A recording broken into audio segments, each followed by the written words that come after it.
ಎಷ್ಟ್ ಜನ ಬೇಕ್ರಿ?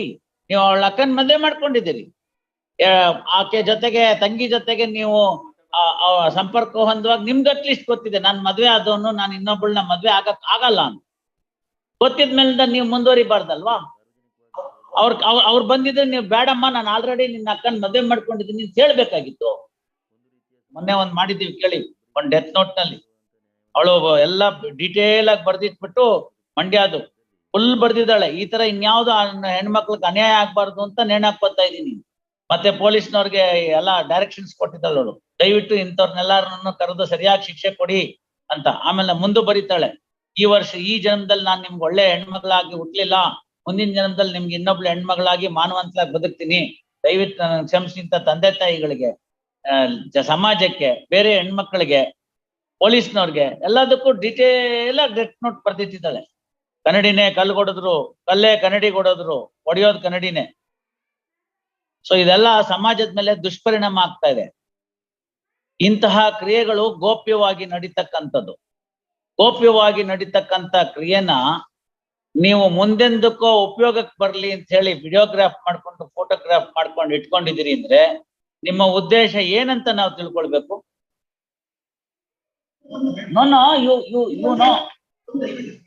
ಅದನ್ನು ಕೇಳೋಣ ಫಸ್ಟ್. 375 ಓದಿ, ಆಮೇಲೆ ಜಡ್ಜ್ಮೆಂಟ್ ಕೊಡ್ತೀನಿ. ಆಕೆಗೆ ಒಪ್ಪಿಸೋದಕ್ಕೆ ಕಾರಣ ಏನಿತ್ತು? ನಾನು ನಿನ್ನನ್ನು ಮದುವೆ ಆಗುತ್ತೇನೆ ಅಂತ ಹೇಳಿ ಒಪ್ಸಿ ಮುಂದಿನ ಕ್ರಿಯೆಗೆ ನೀವು ಆಕೆಯ ಸಮ್ಮತಿಯನ್ನ ಪಡ್ಕೊಂಡಿದ್ದೀರಿ. What consent that it could be ಅನ್ನೋದು subject matter of the trial. Prima facie it's a tainted consent. ಯಾಕೆ ಅಂತಂದ್ರೆ ನೋಡಿ, with her consent, when the man knows that he is not her husband and that her consent is given because she believes that he is another man to whom she is or believes herself to be lawfully married. ನಾನು ಅವನನ್ನು ಮದುವೆ ಮಾಡ್ಕೋತೀನಿ, ಆದ್ಮೇಲೆ ಆಗ್ಬೇಕಾದ ಕೆಲಸ ಈಗಲೇ ಮುಗ್ದೋಗ್ಬಿಡ್ಲಿ ಅನ್ನೋ ಉದ್ದೇಶದಿಂದ ಅವರು ಅವರ ಒಪ್ಪಿಗೆನ ಕೊಟ್ಟಿದ್ದಾರೆ. ಅದ್ ಯಾಕೆ ಕೊಟ್ರು ಅದೇನ್ ಬಿಟ್ರು ಅನ್ನೋದಾಯ್ತು. ಆಕೆ ಮರ್ತ್ ಬಿಡಿ, ನಿಮಗ್ ಗೊತ್ತಿತ್ತಲ್ಲ ನೀವು ಆ ಸಂದರ್ಭದಲ್ಲಿ ಅಲ್ಲ ನಾನು ಮದ್ವೆ ಆಗಿದೆ ನನ್ಗೆ ಅಂತ.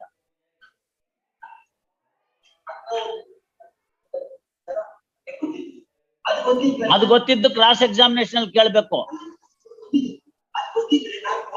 ನೋ ಯು ಸಿ, ಅಲ್ಲ ಸ್ವಲ್ಪ the gallery says the photos ನೋಡೆಗೆ ಪ್ರಕರಣಕ್ಕೆ ಸಂಬಂಧಪಟ್ಟಂತೆ ಮೋನಿಕಾರವರ ಜೊತೆಯಲ್ಲಿ ತೆಗೆದ ಫೋಟೋಗಳು, ಮದುವೆ ಸಮಯದಲ್ಲಿ ತೆಗೆದ ಫೋಟೋಗಳು, ಫಿರ್ಯಾದಾರ ತಂಗಿ ಇಂಥವ್ರ ಜೊತೆ ತೆಗೆದ ಫೋಟೋಗಳು, ಆಕೆಗೆ ಹಲ್ಲೆ ಮಾಡಿ ಗಾಯಗಳಾದ ಫೋಟೋಗಳು ಇರುವುದು ಕಂಡು ಬಂದಿರುತ್ತದೆ. ಯಾರಾದ್ರೂ ಕನ್ಸೆನ್ಸಸ್ ಅಲ್ಲಿ ಇತ್ತು ಅಂದ್ರೆ ಹಲ್ಲೆ ಮಾಡ್ತಾರ? ಗಾಯ ಆಗತ್ತಾ? All is not well. First time you must have had whatever the relationship. Subsequently you took a photograph and blackmailing her, which ultimately ನಿಮ್ ಕಾಟ ತಡಿಲಾರ್ದಲ್ನೇ ಇದಕ್ಕೆ ಅವ್ರು ಕಂಪ್ಲೇಂಟ್ ಕೊಟ್ಟಿದ್ದಾರೆ. ಒಬ್ಬರ ಹತ್ರ ಲಾಯಲ್ ಆಗಿದ್ಬಿಟ್ಟಿದ್ರೆ ಯಾವ್ದು ಆಗ್ತಿರ್ಲಿಲ್ಲ. ಈ ತರ ದುರಾಸೆನೇ ಇದಕ್ಕೆ ಕಾರಣ ಆಗಿರೋದು. No, consent is agreed. Consent is a tainted consent. Now what the Supreme Court also says the same thing. If at the inception you had no intention of marrying her because you were already married, then there is no question of you saying, making a consensus.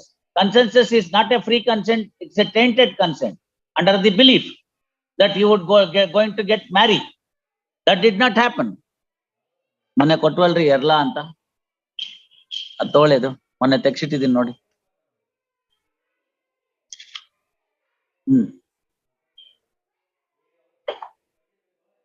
ಕೊಡಿ ಅವ್ರಿಗೆ. ಎಡ್ಲಾ ಶ್ರೀನಿವಾಸರಾವ್ ಅಂತ ನೋಡಿ, ಇರುತ್ತೆ ನಿಮ್ಮ ಹತ್ರನೂ ಇರುತ್ತೆ. ನೀವು ಒಂದೇ ಸ್ಕೂಲ್ ಅವ್ರು, ಅದಕ್ಕೇನೆ. See, this is what the Honorable Supreme Court says. This was diluted sometime later, stating that, when the major is there, what should be the effect? That's what you are harping upon. Yedla Srinivas Rao is reiterated recently. They say the consent, if any, by even a major person knowing consequences of having such relationship, that consent must be free consent. And free consent means what? I also want this, you also want this, both of us are in need, therefore we will have this. This is the free consent. It should not be with any other condition. If there is a condition attached to it, that condition must be fulfilled. Not fulfilling the condition may not amount to cheating. That is the settled principles of law. But you are liable for other penal consequences. It may not, nobody can, having a relationship with that promise. Tomorrow, if you don't fulfill that condition of marriage, that may not amount to cheating is the settled principle of law. But the consent for which it has been given, and if it is broken, other penal consequences under 375 should not go ಅಂತ ಎಲ್ಲೂ ಹೇಳಿಲ್ಲ. No. ಇದಾರೆ, ನೀವು ಒಳ್ಳೆ ಚೆನ್ನಾಗಾಯ್ತಲ್ಲ ಹೇಳಿ, ಅದನ್ನ ಅಲ್ಲಿ ಬಂದಾಗ ಹೇಳ್ತಲ್ಲ ಅವಳು, ಈಗ ಅಕ್ಕ ಬೇಕೋ ತಂಗಿ ಬೇಕು ಅಂತ ಚೂಸ್ ಮಾಡ್ಕೋಬೇಕು. ಅಲ್ಲಿ ಬರ್ತಾರೆ, ಟ್ರಯಲ್ಗೆ ಬನ್ಲಿ, ಕಷ್ಟ ಆಗತ್ತೆ ಅವೆಲ್ಲ. ಏನಾಗತ್ತೆ ಗೊತ್ತಾ, ಇದು ಈ ಒಂದ್ ಸಂಬಂಧ, ಈ ವಿಚಾರ ಮಾತ್ರ ಬಹಳ ಸೂಕ್ಷ್ಮವಾಗಿ ನೋಡ್ಕೋಬೇಕು. Otherwise, it sends a wrong signal to the society. It may not exactly fall within where, people are of that nature. ಅಲ್ಲದೆ ಆದ್ರೆ ಅಷ್ಟೊಂದೆಲ್ಲ ಅವರು ಇದ್ ಮಾಡ್ತಿರ್ಲಿಲ್ಲ, ಕಂಟಿಂಜೆನ್ಸಿ ಬರೀತಿರ್ಲಿಲ್ಲ. 375 ಅಲ್ಲಿ 6-7 ಭಾಗಗಳನ್ನ ಬರೆದಿದ್ದಾರೆ. ಚಂದ್ರಶೇಖರ್, ಒಂದ್ ಅರ್ಥ ಮಾಡ್ಕೊಳ್ಳಿ, ಒಂದು ಸಂಬಂಧ ಯಾವುದೇ ಕಲ್ಮಶವಿಲ್ದಲ್ನೇ ಇದ್ದಂತ ಪಕ್ಷದಲ್ಲಿ ಅದನ್ನ ಮುಂದೆಂದಕ್ಕೂ ಉಪಯೋಗಕ್ಕೆ ಬೇಕು ಅಂತ ಯಾರು ತಾನೇ ಅದನ್ನ ಮೊಬೈಲ್ ನಲ್ಲಿ ರೆಕಾರ್ಡ್ ಮಾಡ್ಕೋತಾರೆ? ಒಂದ್ ನಿಮಿಷ ತಾವು ಯೋಚನೆ ಮಾಡಿ ನೋಡಿ, ಸಮಾಜ ನೋಡಿ. ಕರೆಕ್ಟ್ ಅಪ್ಪ, I am not saying that this is the position. ಇಷ್ಟ ಸಾಕಲ್ಲ, ನಾನು ಹಿಂಗಿದ್ದೀನಿ, ನೀನ್ ನನ್ನನ್ನು ಬಿಟ್ರೆ ಇದನ್ನೆಲ್ಲ ಹೊರಗಡೆಗೆ ಹಾಕ್ತೀನಿ ಅಂತ. Day in and day out that is happening. U C, many girls at some point of time, maybe out of infatuation, maybe out of whatever be the natural attraction, having regard to their age, whatever be the reasons, are somehow part of this act. At that point of time, they may not know the consequences thereof. If you are videographing it, for what purpose? That's the point. If you are taking a photograph of it, it is for what purpose?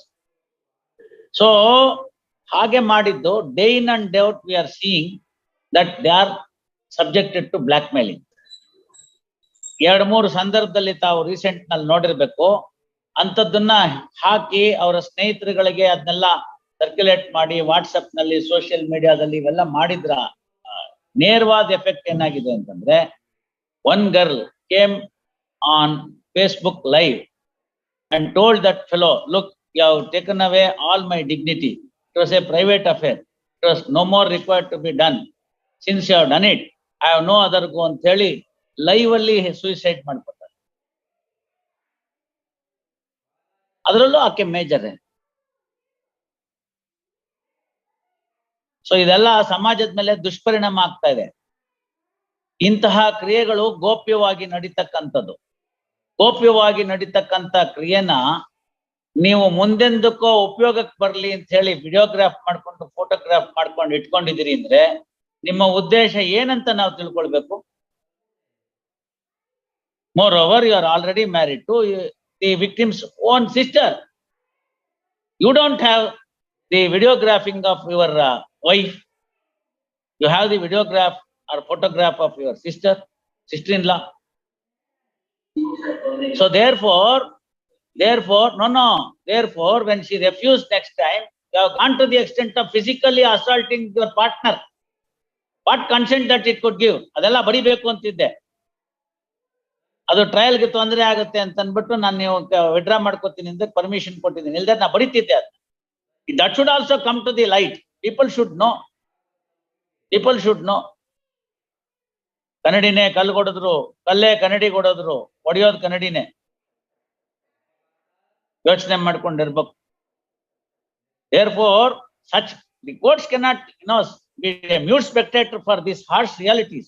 Day in and day out, people are suffering.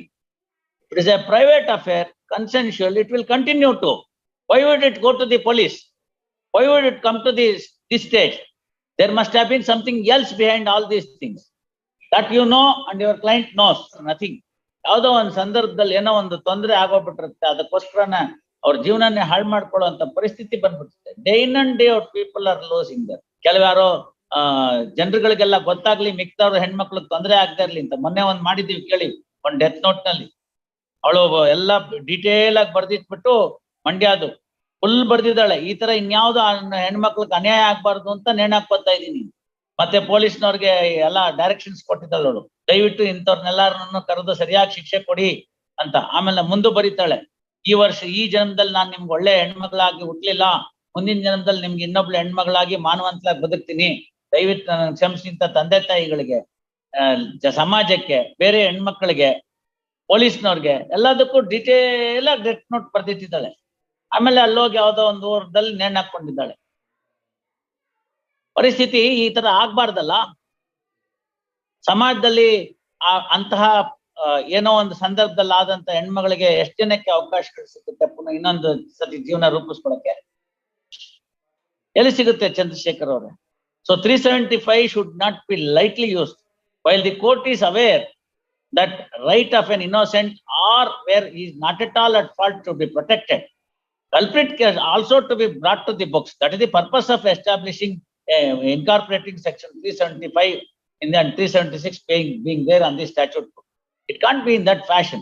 It can't be taken in light manner. While we understand that it is being misused in some cases, we have to take each case by case and try and find out what is aware of that. ಪ್ರಕರಣಗಳು ಬಂದಾಗ ಯಾವ ರೀತಿಯಲ್ಲಿ ಅದನ್ನ ಗಮನಕ್ಕೆ ತೆಗೆದುಕೋಬೇಕು ಅನ್ನೋದು ಪ್ರತಿ ಪ್ರಕರಣದ ವಿಶ್ಲೇಷಣೆ ಮೇಲೆ ಹೋಗುತ್ತೆ, ಅದರ ವಸ್ತುಸ್ಥಿತಿ ಆಧಾರದ ಮೇಲೆ ಹೋಗುತ್ತೆ. ಅದನ್ನ 376 ಅಂತ ತಂದಿದ ತಕ್ಷಣನೇ ಅವನೇನೋ ಒಂಥರ ಹಳದಿ ಗಣ್ಣಲ್ಲಿ ನೋಡೋದು ಆತರ ಅಲ್ಲ.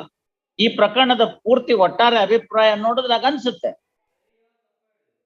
ಯಾಕೆಂತ ಹೇಳಿದ್ರೆ ರಿಲೇಶನ್ಶಿಪ್ಸ್ ನ ಯಾರು ತಮ್ಮ ಸ್ವಂತಕ್ಕೆ ಉಪಯೋಗ ಪಡ್ಕೊಳ್ಳೋದು ಒಂಥರ, ಅದ್ರ ದುರುಪಯೋಗ ಮಾಡ್ಕೋಬಾರ್ದು.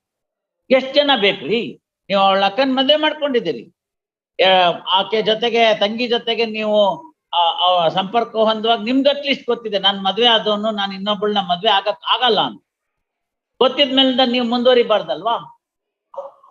ಅವ್ರು ಬಂದಿದ್ರೆ ನೀವು ಬೇಡಮ್ಮ ನಾನು ಆಲ್ರೆಡಿ ನಿನ್ನ ಅಕ್ಕನ ಮದ್ವೆ ಮಾಡ್ಕೊಂಡಿದ್ದೀನಿ ಅಂತ ಹೇಳ್ಬೇಕಾಗಿತ್ತು. Therefore, you should have as a dutiful brother-in-law, what was your role? Look ma, you may be very good, but I have already married your sister, so therefore I am sold out. Now not available. ಅದಂಗಲ್ಲ, ಆಯ್ತು ಅಲ್ಲೂ ನಡಿಲಿ ಇಲ್ಲೂ ನಡಿಲಿ, ಬಂದಾಗ ನೋಡ್ಕೊಂಡ್ರೆ ಆಯ್ತು. Appreciable ಅಂದ ಆಳ್ಗಾಳ್ಗೆನೆ ಬಿಟ್ಬಿಡಿ. 375 ಯಾವಾಗ attract ಆಗುತ್ತೆ ಅಂತಂದ್ರೆ ಅದಕ್ಕೆ ಸುಪ್ರೀಂ ಕೋರ್ಟ್ ಇದು ಸ್ಟ್ಯಾಚ್ಯೂಟ್ ಮೇಕರ್ಸ್ ಸ್ಪಷ್ಟವಾಗಿ ಯೂಸ್ ಮಾಡಿದ್ದಾರೆ. When the man knows that he is already married, you could not have filled for. Only ನಮ್ಮ ಮುಸಲ್ಮಾನರ ಜನಾಂಗದಲ್ಲಿ 4 ಮದ್ವೆಗೆ ಅವಕಾಶ ಇದೆ. ಸೊ ಹಂಗಾಗಿ ಅವ್ರಿಗೆ ಅದು ಅಪ್ಲಿಕಬಲ್ ಆಗಲ್ಲ. 4ನೇವ್ರು ಬಿಟ್ಟು ಅಲ್ಲ 5ನೇವ್ರು ಆದ್ರೂ ಕೂಡ 5ನೇವ್ರದಕ್ಕಿದೆ ತೊಂದ್ರೆ. 4 ಮದ್ವೆಗಳನ್ನ at any given point of time ಅವ್ರು ಮ್ಯಾನೇಜ್ ಮಾಡ್ಕೋಬಹುದು. ಸೊ 4 ಜನಕ್ಕೆ ಈ ತರಕ್ಕೆ ವ್ಯವಸ್ಥೆ ಇದೆ. ಆ ಕಾನೂನು ಬದಲಾವಣೆ ಆಗೋ ತನಕ ಅದು ನಡೀತಾ ಇರುತ್ತೆ. ಮಿಕ್ದವ್ರಲ್ಲೆಲ್ಲಾನು ಇಲ್ಲ ಅಲ್ವಾ? ಮತ್ತೆ ಅಷ್ಟೇ, ನೀವು ಅಲ್ಲಿ ಪ್ರಶ್ನೆ ಕೇಳ್ತೀರಿ ವಿಕ್ಟಿಮ್ ಬಂದಾಗ, ನೋಡಮ್ಮ ಇಂಥ ದಿವ್ಸಕ್ಕೆ ನೀನು ಆತನ ಜೊತೆ ಸಂಬಂಧ ಮಾಡ್ಕೊಳ್ಳುವಂತ ಸಂದರ್ಭದಲ್ಲಿ ನಿನಗೆ ಚೆನ್ನಾಗಿ ಗೊತ್ತಿತ್ತು, ನಿಮ್ಮ ಭಾವ ಈಗಾಗ್ಲೇ ನಿಮ್ಮ ಅಕ್ಕನ ಜೊತೆಗೆ ಈ ತರ ಹೊಂದಾಣಿಕೆ ಇದ್ದಿದ್ರಿಂದ ಇಬ್ರಲ್ಲಿ ಒಬ್ಬರನ್ನೇ ಮದುವೆ ಮಾಡ್ಕೊಳಕ್ ಸಾಧ್ಯವಾಗಿತ್ತು, ಹಾಗಾಗಿ ನೀನ್ ಅದಕ್ಕೆ ಸಮ್ಮತಿ ಸೂಚಿಸಬಾರ್ದಾಗಿತ್ತು ಅಂತ ನೀವು ಕೇಳ್ತೀರಿ. ಅದನ್ನ ಕೇಳಿದಾಗ ಅವಳೇನು ಉತ್ತರ ಕೊಡ್ತಾಳೋ ಅದ್ರ ಆಧಾರದ ಮೇಲೆ 376 ಆಗುತ್ತೋ ಬಿಡುತ್ತೋ ತೀರ್ಮಾನ ಆಗುತ್ತೆ. Prima facie you knew that you are already married and your consent, if any, is tainted consent. Yes. ಅಲ್ಲ, ನೈಸಿಟೀಸ್ ನ ತುಂಬಾ ಹೇರ್ ಲೈನ್ ಸ್ಪಿಟಿಂಗ್ ಮಾಡಕ್ ಹೋಗ್ಬಾರ್ದು. No no no no no no no ಆ ಕನ್ಸೆಂಟ್ ಬಂದಾಗ ವಿವರವಾಗಿ ಅದಕ್ಕೆ ಸಾಕ್ಷಿ ಬೇಕಾಗತ್ತೆ. ಈಗ ಇರೋ ಮೆಟೀರಿಯಲ್ ಅಲ್ಲಿ ಇಷ್ಟೇನೆ, ನಿಮ್ಗ್ ಗೊತ್ತಿತ್ತಲ್ಲ, ನೀವು ಹೋಗ್ಬಾರ್ದಾಗಿತ್ತು, ನೀವು ಹೋಗ್ಬಾರ್ದಾಗಿತ್ತು ಅಷ್ಟೇನೆ. ಅಲ್ಲಿ ನೀವು ಪ್ರಾಮಿಸ್ ಮಾಡಿಲ್ಲ ಅಂತ ಆಯ್ತು ಅಂತಂದ್ರೆ ಅವ್ರ ಸ್ಟೇಟ್ಮೆಂಟ್ ಅಲ್ಲಿ ಮದುವೆ ಆಗುವುದಾಗಿ ನಂಬಿಸಿ ಅಂತ ಬರ್ತಿರ್ಲಿಲ್ಲ. ಇಲ್ದೆ ಹೋಗಿದ್ದು ಅನ್ನೋದು ಅವ್ರಿಗೆ ಗೊತ್ತಾಗ್ಬೇಕು, ಅವ್ರ ಪಾರ್ಟಿ ಸವಾಲ್ನಲ್ಲಿ ಕೇಳ್ಬೇಕು, ಅವಳು ಉತ್ತರ ಕೊಡ್ತಾಳೆ. ಅದು ಟ್ರಯಲ್ ಜಡ್ಜ್ ತೀರ್ಮಾನ ಸ್ಪಷ್ಟವಾಗಿದೆ, ಮದುವೆ ಆಗೋದಾಗಿ ನಂಬಿಸಿ ಅಂತ. ಅದರಿಂದ ನಮ್ಗೆ ಈಗ ಬಂದಿರೋದು ಅಷ್ಟೇನೆ, ರಿಲೇಶನ್ಶಿಪ್ ಬೇರೆ, ಮದುವೆ ಬೇರೆ. Yes, it's up to you. If you want to file a memo, memo filed, memo reads as under in the memo, petition is dismissed as withdrawn with liberty as granted. Since accused is in custody, trial court is directed to expedite the trial. ಸ್ಪಷ್ಟವಾಗಿದೆ, ಮದುವೆ ಆಗೋದಾಗಿ ನಂಬಿಸಿ ಅಂತ. ಅದರಿಂದ ನಮ್ಗೆ ಈಗ ಬಂದಿರೋದು ಅಷ್ಟೇನೆ. Yes, memo filed ಆಯ್ತಮ್ಮ, memo filed, not a case. Yes, Mahesh Kumar